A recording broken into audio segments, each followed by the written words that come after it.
I'm Serenity Parker. I'm 34. And this story still gives me chills whenever I think about it. My own family once called me a beggar, loud enough for everyone to hear. They thought I had nothing left. But that day, they didn't know the entire celebration they were bragging about was mine. Every table, every flower, every bite of food.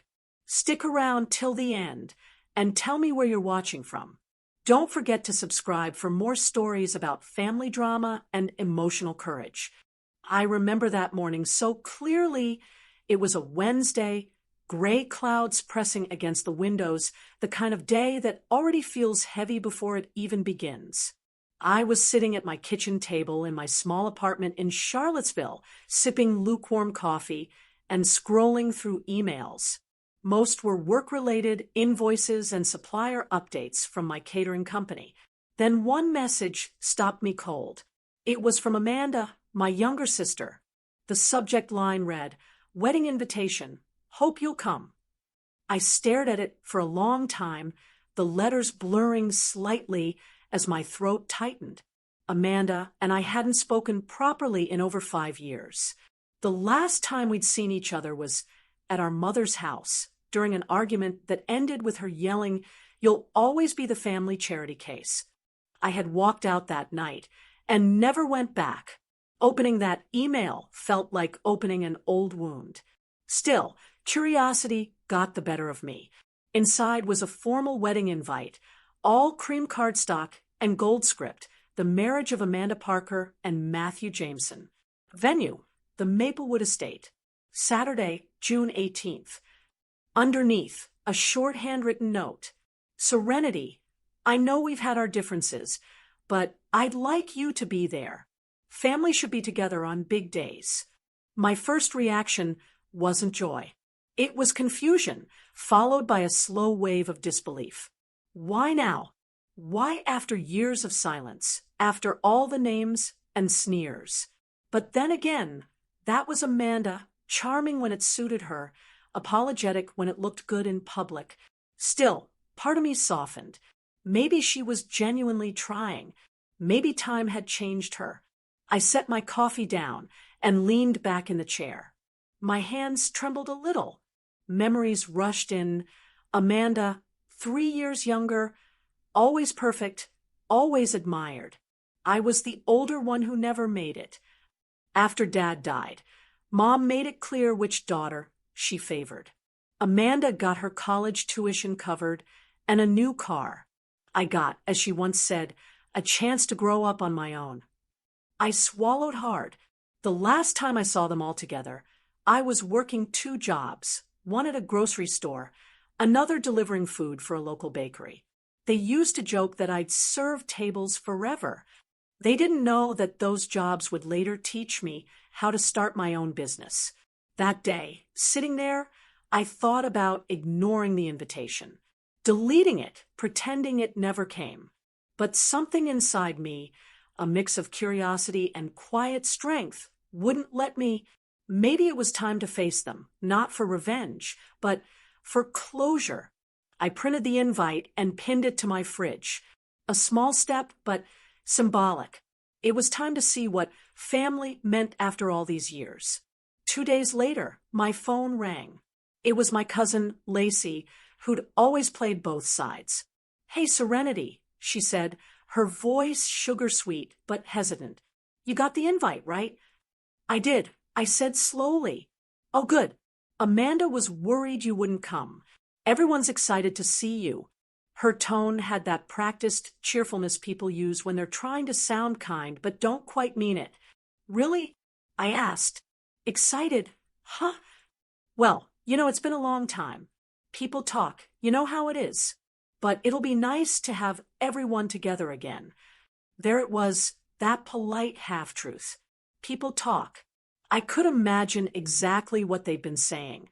"I'll be there," I said simply, cutting off any chance for pity. "Oh, great," she said quickly. "Just maybe dress up a bit. It's a pretty fancy event." That last sentence landed like a quiet slap. I smiled to myself.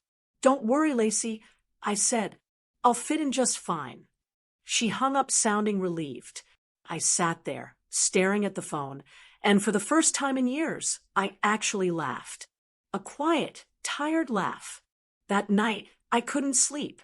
I lay awake, staring at the ceiling, thinking about how things used to be. I remembered the way Amanda's friends would visit the house, how she'd show them my hand-me-down shoes or my thrift store jeans and say things like, "Serenity's got her own unique style," which we both knew was her polite way of saying cheap. And Mom would just smile tightly, saying, "Your sister's doing her best." Doing her best. Those words had followed me for years. Back then, I thought my worth depended on their approval. When I lost my job after the company downsized, I was too embarrassed to tell anyone. The moment they found out, the jokes began, little digs about moving back home or finally asking for help. When I refused, they cut me off entirely. That's when I left town. I spent months living out of my old Honda, working wherever I could, washing dishes, cleaning houses, delivering food.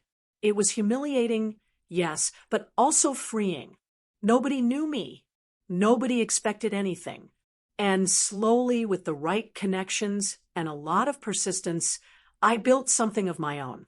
I started a small catering business called Simply Served. It began with small gigs, office lunches, birthday parties, but word spread. People liked my simple, affordable approach. Eventually, we became the go-to service for mid-sized events across Virginia. I never bragged. I never called home. I just worked, quietly, consistently. And now, all these years later, Amanda's wedding was being hosted at Maplewood Estate, one of our newest clients. I'd signed the supply agreement just a few months ago. My company was providing the food and staff for every event that season, including hers. The irony wasn't lost on me. A week before the wedding, I went shopping for something to wear. I didn't want anything fancy, just something that felt like me. At a small boutique downtown, I found a pale blue dress, simple, modest, soft around the edges. The owner, an older lady named June, smiled when I tried it on. "That color suits you," she said warmly. I looked in the mirror. For the first time in a long while, I saw a woman who wasn't ashamed of her past. Someone who'd earned her peace. "Thank you," I said softly. On the way home, I stopped by a diner for coffee. The waitress recognized me from catering an event the week before. "You're Serenity, right?" she asked. "Your team did my cousin's wedding last month. People are still talking about the food." I smiled, touched. I'm glad they liked it. As I sat there, sipping coffee, I thought about how strange life can be. The same hands that once served tables now sign paychecks for over 30 employees. The same woman once called a beggar was quietly building something worth more than pride. Still, I wasn't going to that wedding to show off. I was going for me, to close the chapter, to see them without anger, for once. The night before the wedding, I packed my small overnight bag, the pale blue dress, my black flats, a silver bracelet Dad had given me when I turned 16, the only thing of his I still had. As I folded the bracelet into a handkerchief, I felt tears well up. He was the only one who ever believed in me. He used to say, "Serenity, success doesn't need to be loud. You'll shine when you're ready." I wiped my eyes and whispered, "Well, Dad, I guess tomorrow's the day." Before sleeping, I wrote a quick note to my staff confirming the schedule for the next day's event. They'd handle everything under the venue manager's guidance. None of them knew the wedding belonged to my sister. It wasn't necessary. I closed my laptop, turned off the light, and whispered a small prayer for strength. The next morning, sunlight spilled through the blinds. Birds chirped outside. It was one of those rare, perfect Virginia mornings, bright, but not hot, calm, yet full of energy. I got dressed slowly, made myself breakfast, and took one last look around my apartment before leaving. My hands trembled slightly, but not from fear, from anticipation. The drive to Maplewood Estate took about an hour. The closer I got, the more familiar everything felt: the open fields, the winding roads, the smell of pine and fresh grass. When I pulled up to the long gravel driveway lined with white oaks, a knot tightened in my stomach. Cars were already parked everywhere, luxury ones clean and gleaming. I parked my modest sedan at the far end and took a deep breath. People milled around the entrance, laughing, chatting, glasses in hand. The sound of violins drifted through the air. I stood there for a moment, watching, unseen. My sister's world, my past. Then I straightened my shoulders, grabbed my purse, and walked toward the hall. As I passed the staff entrance, I caught sight of one of my employees, Liam, carrying trays of appetizers. He nodded politely, not realizing who I was beyond being the boss. I gave him a subtle smile and kept walking. Stepping into that glittering hall felt like stepping into another life. Everything gleamed: white roses, gold-trimmed chairs, crystal lights. I recognized every detail. My company's team had set it all up. And yet, to everyone else, I was just Serenity, the poor older sister who barely got by. I took a quiet breath and told myself, let them think whatever they want. The truth doesn't need noise. And with that thought, I walked further into the heart of the celebration I secretly owned. The morning of the wedding arrived like any other, bright, golden, and unbearably cheerful. But to me, the sunlight felt harsh, almost mocking. I stood by the window of my small apartment, clutching my coffee cup, watching the city slowly come alive. Cars moved lazily along the street below. People hurried to work, and in the distance, the faint toll of church bells echoed. Somewhere, not too far away, my family was preparing for the biggest celebration of their lives, a celebration I had quietly financed. My name is Serenity, and that day I felt invisible. I had spent months ensuring everything went perfectly: every rose petal, every shimmering light, every plate on the banquet table. I wasn't asked to help. I wasn't invited to be involved. But I did it all anyway because despite everything, they were still my family. The irony was bitter. The same people who had once told me I'd never amount to anything were now celebrating under a roof built with my hard-earned money. When the clock hit noon, I decided to go. Not because I was eager, but because I wanted to see it with my own eyes, to feel the sting rather than imagine it. I slipped into a soft lavender dress, tied my hair into a low bun, and looked in the mirror. For a moment, I didn't recognize the woman staring back. She looked calm, almost serene. But deep down, my heart was thundering with the weight of unspoken words. The drive to the venue was quiet except for the hum of my old car. The radio played a cheerful tune that felt wildly out of place. Every mile that passed brought back fragments of memories: my mother laughing as she braided my hair before school, my brother, Noah, teasing me over burnt toast, and my father's quiet disapproval every time I mentioned starting my own business. Those memories, once warm, now carried a hollow echo. The grand hall came into view, glittering with fairy lights and lined with white ribbons. Guests were already arriving, women in shimmering gowns, men in sleek suits, laughter echoing across the parking lot. I took a deep breath and stepped out of the car. As I walked toward the entrance, I caught sight of my cousin, Lily, who was standing near the gate with a clipboard, making sure everything ran smoothly. Her eyes widened when she saw me.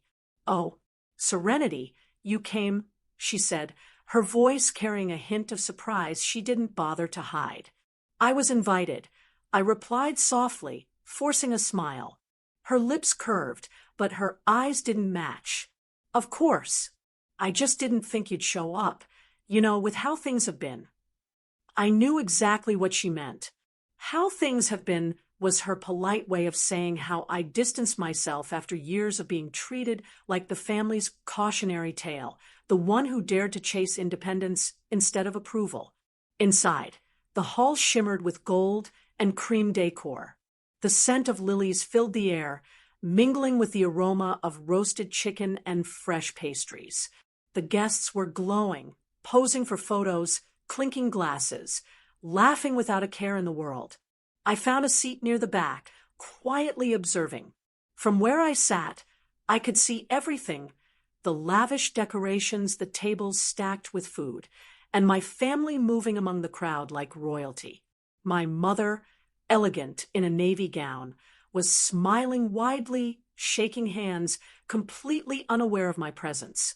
When she finally noticed me, her smile faltered. For a second, she quickly recovered, walking over with that same practiced grace. "Serenity, dear," she said, her tone smooth but detached. "I didn't think you'd make it." "I wouldn't miss it," I replied. Her eyes flicked over my dress, then back to my face.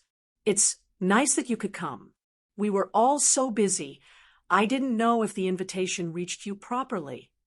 I almost laughed. The invitation I never expected, sent at the last minute, probably out of obligation more than intent. My father joined us soon after, his usual stoic expression in place. "Serenity," he said, nodding once. "You look fine." "Thank you," I murmured. There was a silence, heavy and awkward. My mother quickly broke it with a polite smile. "Please, make yourself comfortable. Enjoy the food." And just like that, they drifted away, absorbed back into their perfect world of champagne and photographs. I tried to breathe through the tension in my chest. I reminded myself I wasn't there for them. I was there for myself. To close the chapter, to prove to myself that I could stand in that room and not crumble. But fate had a cruel sense of timing. An hour later, while I stood near the buffet, waiting for a server to refill the tray, I overheard a group of guests whispering near the dessert table. "Isn't that Serenity?" one woman asked, leaning toward another. "The one who borrowed money from her parents years ago?" "Oh, yes," the second replied with a smirk. "I heard she barely manages her bills now. You'd think she'd at least dress up properly for a wedding. Looks like she's struggling." They giggled softly, not realizing I could hear every word. My stomach tightened, but I stayed still. Their words didn't hurt as much as they once would have, but they stung nonetheless. Then came the moment that turned everything. My brother Noah stood on the small stage, microphone in hand, giving a toast. His voice carried confidence, humor, and charm, everything that made people love him. "I just want to thank everyone who made today possible," he said, smiling toward the crowd. "My parents, my beautiful fiancé, our family, and, of course, those who supported us from the beginning." He paused. Then, with a chuckle that felt rehearsed, he added, "Even Serenity's here. Guess she finally had enough saved up to afford a proper meal." The room erupted in laughter. Some guests chuckled lightly, others avoided my gaze. My hands went cold. The words hit me harder than I expected. A beggar. That's what they thought of me. The humiliation burned through my veins, but I didn't flinch. I forced a smile, pretending the joke didn't matter. Inside, though, a storm brewed, quiet, steady, and unstoppable. When Noah stepped off the stage, he came toward me with his fiancée, Emma. She looked radiant, her smile too bright to be genuine. "Hey, don't take it personally," she said, her tone sugary. "Noah's just teasing. You know how he is." I nodded. "Of course. Congratulations again." But my voice was calm, too calm. That calm that comes right before a breaking point. The rest of the evening unfolded in a blur. Guests danced, laughed, clinked glasses, while I stood near the edge of the hall, watching my family soak in their glory. Every word, every gesture from them reminded me of all the times I'd been dismissed, belittled, underestimated. When the servers began clearing the tables, I slipped outside for air. The night was cool. the stars faint above the glow of the venue lights. I leaned against a pillar and closed my eyes. That was when I heard footsteps. Serenity, my mother's voice called softly. There you are. Why are you out here? I just needed some air, I replied without looking at her. She hesitated, then said, You know, your brother didn't mean what he said. It was just a joke. Don't let small things ruin the day. I turned to her slowly. A joke? Calling your daughter a beggar in front of 200 people is a joke. Her lips pressed into a thin line. Don't exaggerate. You always make things bigger than they are. That was the moment I realized how little she saw me, not as a woman who had worked, struggled, and built her own life, but as the child she never stopped belittling. Do you even know, I whispered, my voice trembling, how much I did for this wedding? She frowned. Serenity, please don't start. I paid for the catering, the decorations, the lighting, everything you're celebrating under right now. I said, my voice breaking, and you let them call me a beggar. Her eyes widened, not with guilt, but disbelief. You what? I didn't want credit. I said, I just wanted to see you happy. But now, I see I was just buying a seat in a family that never truly wanted me there. Before she could speak, I turned and walked away. Each step felt heavier, but lighter at the same time, like I was shedding something that had weighed me down for years. Inside, the music played on, the laughter echoing, the celebration continuing, but something in me shifted forever. That was the day they called me a beggar. They had no idea how rich I truly was, not in money, but in strength. And soon enough, they would see just how wrong they were. When I left the wedding hall that night, I didn't look back. The laughter and music faded behind me like a cruel echo, replaced by the steady rhythm of my heels striking the pavement. The air was crisp, the moon hanging low, watching silently as I tried to process everything that had just unfolded. But beneath the hurt, something else stirred, a quiet, burning sense of purpose. They had humiliated me. They had called me a beggar. And yet they were standing in a hall I had paid for, under lights I had chosen, feasting on food I had arranged. As I drove home, my mind raced, not with anger, but with a cold, steady determination. It was a revenge I wanted, not yet. What I wanted was clarity. I needed to face the truth behind how everything had unfolded, the truth behind this so-called celebration. When I reached my apartment, I kicked off my shoes and sank onto the couch. The silence was deafening. My phone buzzed, a text from Lily, my cousin. Hey, don't let them get to you. You know how the family can be. Everyone's talking, though. Did you really pay for part of the wedding? I stared at the message for a long time, my fingers hovering over the keyboard. Then I typed back, yes, all of it. She didn't reply. The next morning, I woke up with a strange calmness. I poured myself a cup of coffee and opened my laptop. On the screen, the list of wedding invoices sat in a neat folder labeled Project, the Garden Wedding. I had organized every payment, down to the last floral arrangement. As I scrolled through the documents, one receipt caught my eye. It was from Crystal Grove Events, the company that managed the entire setup. I remembered the conversation vividly. How the manager, Mrs. Tate, had called me to confirm payment when my father's card declined. That was the first red flag, but at the time, I had brushed it off, transferring the amount myself without saying a word. Now, as I read through the numbers, something didn't add up. The bill had been nearly double the original estimate, and the additional charges section was filled with vague phrases like premium upgrade, urgent replacements, and vendor adjustments. I frowned, clicking open the attached notes. Request made by event sponsor, Mrs. L. Parker. My stomach dropped. L. Parker. That was my mother's name.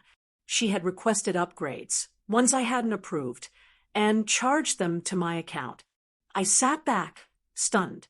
The decorations, the imported roses, the grand chandelier hanging over the dance floor.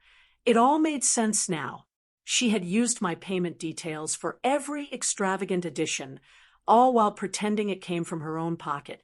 That was the first layer of the secret. But it wasn't the last. Later that afternoon, I received an email from Mrs. Tate. "Hi, Serenity. Hope everything went smoothly at the event. I just wanted to confirm if your family received the sponsorship acknowledgement you requested. We made sure to include your name on the thank you banner as per your original instructions." My breath caught. Sponsorship acknowledgement. Banner? I quickly replied. There was no banner. Could you send me what you're referring to? 5 minutes later, a PDF arrived. It was a mock-up of a large printed board. White background, gold lettering. Across the top in elegant cursive, it read, "This wedding celebration is proudly sponsored by Serenity Grace." I stared at it, my pulse quickening. I had asked them to include a small acknowledgement, not for vanity, but because the venue had offered a discount in exchange for visible sponsorship credit. It was part of the contract. But at the actual wedding, there had been no such banner, no mention of my name, no acknowledgement at all. That meant someone had ordered it removed. I opened my phone and scrolled through the photos guests had posted online. There it was, the same corner of the hall where the banner was supposed to hang, now occupied by a floral arch. My family had literally covered up my name. The humiliation from last night suddenly twisted into something sharper. It wasn't just disrespect. It was deliberate erasure. My phone buzzed again. Another message, this time from my father. "Your mother told me about your little outburst last night. Let's keep family matters private. Serenity. It's not appropriate to bring up money during celebrations." I laughed bitterly. An outburst? That's what he called the moment I told them the truth. But I didn't respond. Not yet. Instead, I spent the rest of the evening digging. The more I uncovered, the clearer the picture became. My family hadn't just accepted my help. They had built their perfect image around it. Every vendor, every decorator, every musician, each one had received direct payments from me. And yet publicly, they'd told everyone the event was funded by my father's successful business and my brother's promising career. That was the real secret behind the celebration. It wasn't a wedding. It was a performance, a stage built on my silence and their pride. A few days later, I decided to confront Mrs. Tate in person. Her office was in a small building downtown, filled with the faint scent of fresh paper and jasmine candles. "Serenity, good to see you," she said warmly. "You did such a beautiful thing for your family. Most sponsors want publicity, but you were so humble about it." I managed a smile. "Mrs. Tate, did my mother or brother ever mention my involvement to anyone at the venue?" She tilted her head. "Not exactly. They asked us not to mention you during the event. Said it would confuse guests." Confuse guests. The words stung like glass. "And the sponsorship sign?" I asked. "Oh, that was replaced at the last minute. Your mother requested the floral arch instead. She said you approved it." I clenched my jaw. "I didn't." Mrs. Tate's expression softened. "I'm sorry, dear. I thought you knew." That night, I sat in my car in the parking lot, the city lights blurring through the windshield. I could feel anger building in my chest, not explosive, but steady, righteous. It wasn't about the money anymore. It was about what it represented. They had turned my generosity into their illusion. My contribution was invisible, just like me, and the world saw them as something they weren't. Over the next few days, snippets of gossip reached me through friends and distant relatives. Everyone was talking about how generous my parents had been, how they'd spared no expense for Noah's big day. I even heard someone call it the wedding of the year. One afternoon, I went to visit Lily, the only person in the family who had ever treated me like more than a background character. Her apartment smelled of coffee and lavender candles. She greeted me with a tight hug. "You okay?" she asked softly. "I found out the truth," I said, "about the payments, the banner, everything." She sighed. I figured something was off. Aunt Lila kept talking about how proud she was to host the event all by herself. It didn't sound like her, though, not with how tight things have been for them, financially. I nodded, my throat tightening. "Do you have proof?" Lily asked. "I have everything," I said quietly. "Invoices, emails, receipts." She looked at me for a long moment, then said, "Serenity, you can't let them keep doing this. You've worked too hard to stay silent." Her words echoed in my mind long after I left. That night, I opened my laptop again and pulled up all the documents. I organized them into folders, labeled each one neatly.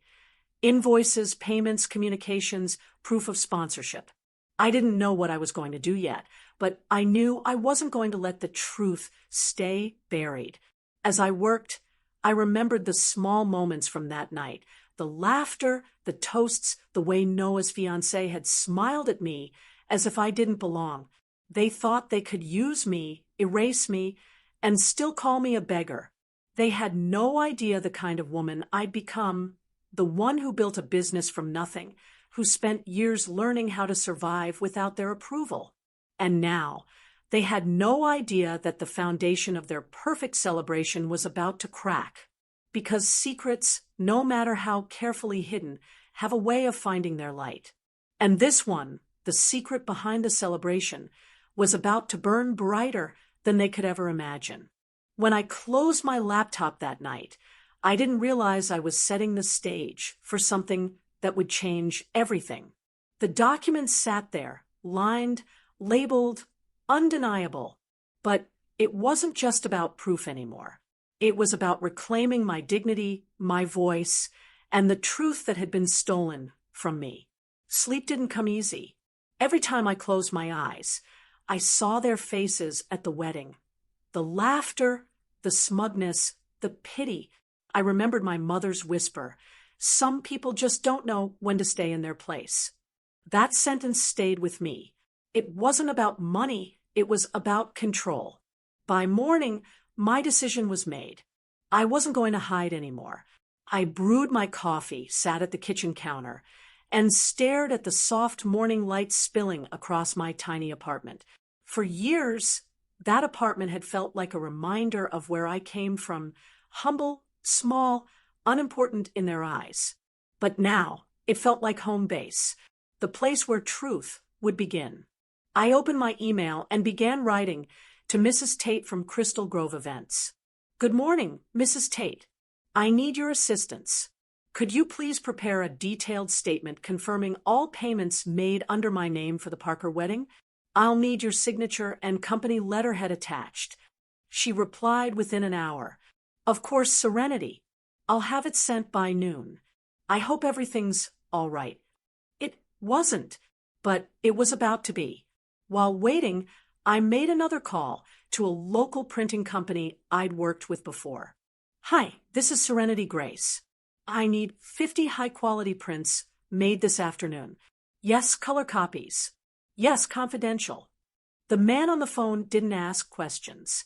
"Sure thing, Ms. Grace. Send them over. We'll prioritize it." By noon, the signed statement arrived in my inbox. I printed it, along with every receipt, contract, and email chain. When the thick envelope of papers landed in my hands, I felt their weight, not just in paper, but in years of silence and humiliation. But I didn't stop there. I decided to record a message, not for the public, at least not yet, but for myself, something to remind me why I was doing this. I set my phone on the counter, hit record, and began to speak softly, my voice trembling at first. "My name is Serenity Grace. I'm the woman they called a beggar. I'm the one who paid for their celebration, the food, The flowers, the lights, the music. I did it out of love, not pride. But they took that love and turned it into shame. And now, it's time they remember who I am. I stopped recording, my eyes stinging. It wasn't about revenge anymore. It was about closure. That weekend, the Parker family was hosting a post-wedding brunch at my parents' home, a casual thank you gathering for friends and relatives. Perfect timing. I arrived unannounced. The house looked exactly as it always did, neat, proud, polished. The same white shutters, the same blue front door, the same hydrangeas my mother tended as if they were proof of her success. When I stepped inside, the sound of laughter and clinking dishes filled the air. My mother froze when she saw me standing in the doorway. "Serenity," she said, her voice tight. "I didn't know you were coming." I smiled faintly. I figured I should show up, considering I paid for the main event. A few heads turned. My brother Noah looked uncomfortable. His wife, Charlotte, avoided my eyes. My father cleared his throat. "Let's not start this again. Serenity. Today's about family, not money." I finished for him. That's interesting, considering money is the only reason any of this happened. The room went silent. The tension thickened like humidity. I stepped forward, calm and steady. "You all pretended I had nothing. You let people think I was struggling, that I came begging for scraps. But tell me, Dad, how does it feel to host a celebration paid for by your so-called beggar daughter?" My mother's face flushed red. "Watch your tone. Young lady, you don't embarrass your family in front of guests." I took a slow breath. "You embarrass me in front of the world." A few relatives whispered behind their hands. Someone set down a glass too quickly, the clink echoing through the silence. Then, with deliberate calm, I pulled the envelope from my purse. "I didn't come here to argue. I came to show the truth." I laid the printed pages across the dining table, rows of receipts, invoices, contracts, all marked paid by Serenity Grace. My father's hand twitched. "What is this supposed to prove?" "That everything you called yours was mine," I said quietly. "Every decoration, every plate of food, every song that played that night. You were standing on my effort, my work, my generosity." Mrs. Tate's signed statement sat on top, bold and official. My mother's eyes darted to it. And for a second, I saw something flicker. Panic. "No one needs to see this," she said sharply, reaching for the papers. I caught her hand mid-motion. "No, Mom, they do need to see it." I turned to the room. "You all called me a beggar. You looked at me like I didn't belong. But I stayed quiet because I thought family mattered more than pride. I thought if I gave enough, maybe I'd finally earn your respect. But all I did was feed your ego." Charlotte, my sister-in-law, finally spoke. "Serenity, maybe this isn't the right place." "Then where is?" I asked, because apparently there's no right place for the truth in this family. The silence that followed was so complete, I could hear the faint ticking of the living room clock. Then Lily, sweet, honest Lily, spoke from the corner. "She's telling the truth. I saw the receipts myself." My mother's jaw tightened. "You're all overreacting. Serenity is twisting things again. She's always dramatic." "Dramatic?" I laughed softly. "No, Mom, I'm just done pretending." For a moment, no one moved. Then I reached into my purse again and pulled out my phone. "I was going to keep this private," I said, "but maybe it's time everyone hears what really happened." I pressed play. The recording of my own voice filled the room, the same calm tone I'd used that morning. "My name is Serenity Grace. I'm the woman they called a beggar." As the words played, I watched their faces change. My father's expression hardened. My mother's lips parted, speechless. Noah's eyes dropped to the floor. When the recording ended, I put the phone down gently. "That's who I am. and I won't let you rewrite me anymore." No one said a word. After a long pause, my father finally spoke. "So, what do you want from us, Serenity? An apology?" I looked at him, feeling the weight of every moment I'd spent seeking their approval. "No," I said softly. "I want honesty. I want acknowledgement. But if that's too much for you, then I'll settle for peace." I gathered the papers back into the envelope, my hands steady now. As I turned to leave, my mother's voice broke the silence. "Serenity, wait." I stopped, but didn't turn around.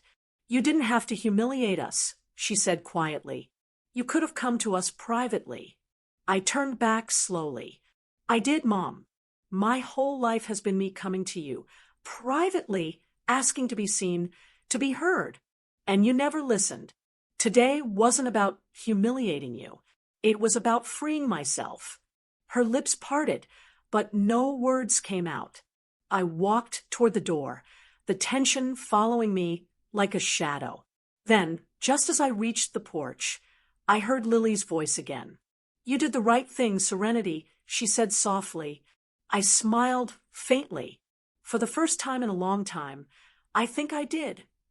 Outside, the air felt cooler, lighter. I stood on the steps, looking out at the quiet street, where I'd grown up. The same neighborhood that once felt like a cage now felt like distance, a boundary I'd finally drawn. For years, I'd chased their approval, hoping love could fix what pride had broken. But standing there, I realized something simple yet profound. I didn't need them to validate my worth. I'd already built it myself. As I got into my car, I glanced back one last time. Through the window, I saw them still standing there, frozen, quiet, uncertain. That was the moment that changed everything. Not because I exposed them, but because I finally chose myself. I started the engine, rolled down the window, and took a deep breath. The same air that once carried their judgment now felt like freedom. And for the first time in years, I smiled, not out of triumph, but out of peace. When the last echoes of laughter faded and the crowd dispersed, a strange stillness filled the air, the kind that hums with both relief and realization. I stood at the edge of the now empty banquet hall, still dressed in the same silver gown I had chosen so carefully that morning. The chandeliers above reflected in the marble floor like shattered stars, and for the first time all evening, I could hear my own heartbeat. It was strange. Moments ago, I had been surrounded by faces that once sneered at me, whispering behind my back, mocking me as the beggar of the family. And yet, tonight, they had clapped for me, toasted in my name. Some even pretended they had always believed in me. But as the final glass clinked and the music dimmed, I felt something deeper than satisfaction. It wasn't revenge. It wasn't triumph. It was something quieter, like watching the tide wash away footprints that had once felt permanent. I took a deep breath and walked toward the main door, my heels clicking against the floor like a metronome of my thoughts. Outside, the night was cool. The soft hum of city life replaced the heavy laughter that had filled the hall. My driver, Mason, gave me a gentle nod as he opened the door of the car, but I stopped for a moment, looking back at the grand building that had held so much of my past, and now, my closure. Inside that hall, I had revealed everything: my ownership of the venue, the truth behind my family's fake kindness, and the years I had spent rebuilding myself from nothing. They had looked at me like they'd seen a ghost. But once the shock wore off and their laughter turned awkward, I realized something profound. Power without peace was hollow. As the car began moving, I leaned my head against the window, watching the city lights blur like streaks of memory. For the first time, I wasn't replaying insults or plotting comebacks. I was simply breathing. The following morning, I woke to a quiet apartment. Sunlight spilled through the floor-to-ceiling windows, landing on the soft beige rug by my bed. My phone buzzed relentlessly, messages Missed calls, social media notifications. I ignored them all.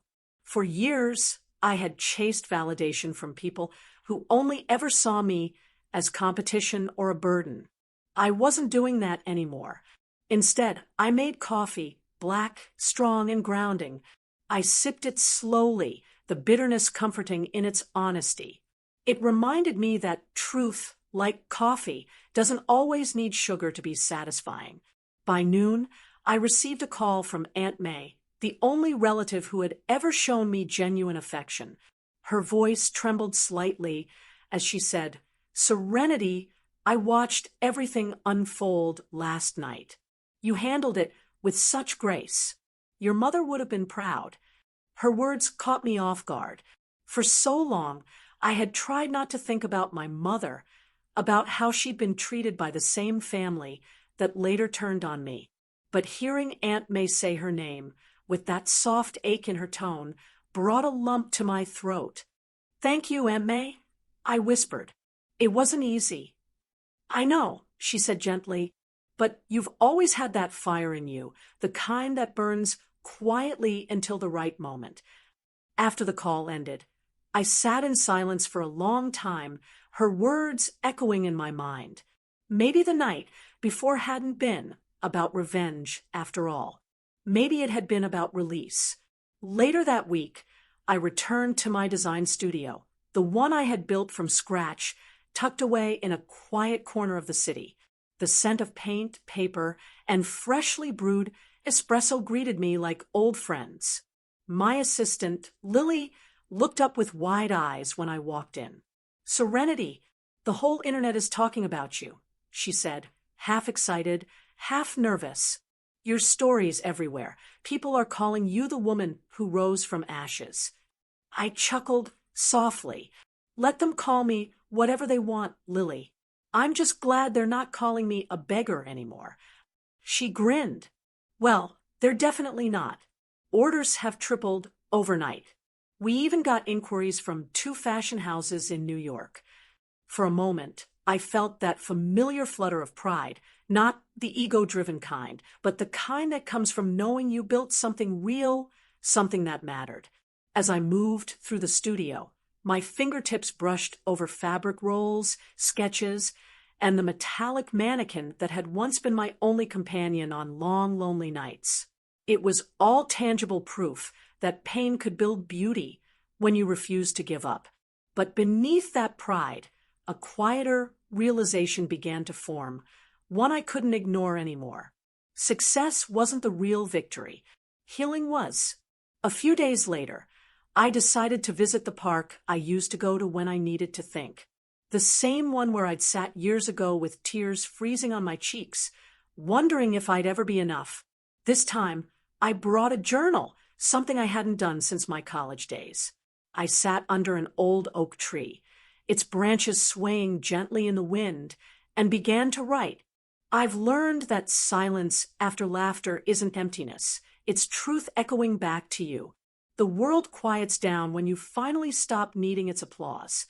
As the words flowed, so did my emotions. I wrote about the years of being underestimated, about the sting of mockery, about the quiet nights I'd spent sewing dreams into fabric when I could barely afford thread. I wrote about resilience, not revenge. Halfway through my writing, a little girl passed by with her mother, carrying a balloon almost as big as her head. She stopped, looked at me curiously, and said, "You look like someone who makes pretty things." Her innocent words made me laugh softly.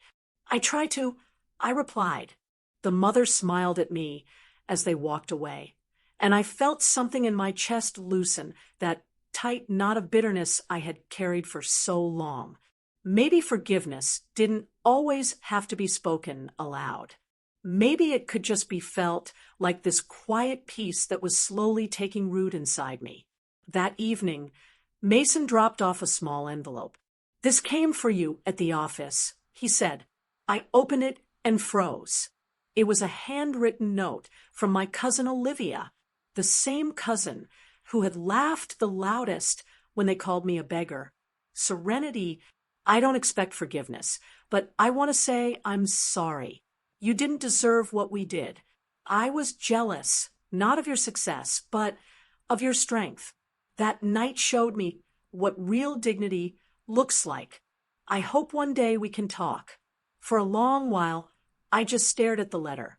Old memories flickered. The whispers, the betrayal, the cruelty. Yet, instead of anger, I felt something unexpected. Compassion. I didn't know if I was ready to talk to her, but I folded the letter carefully and placed it in my journal.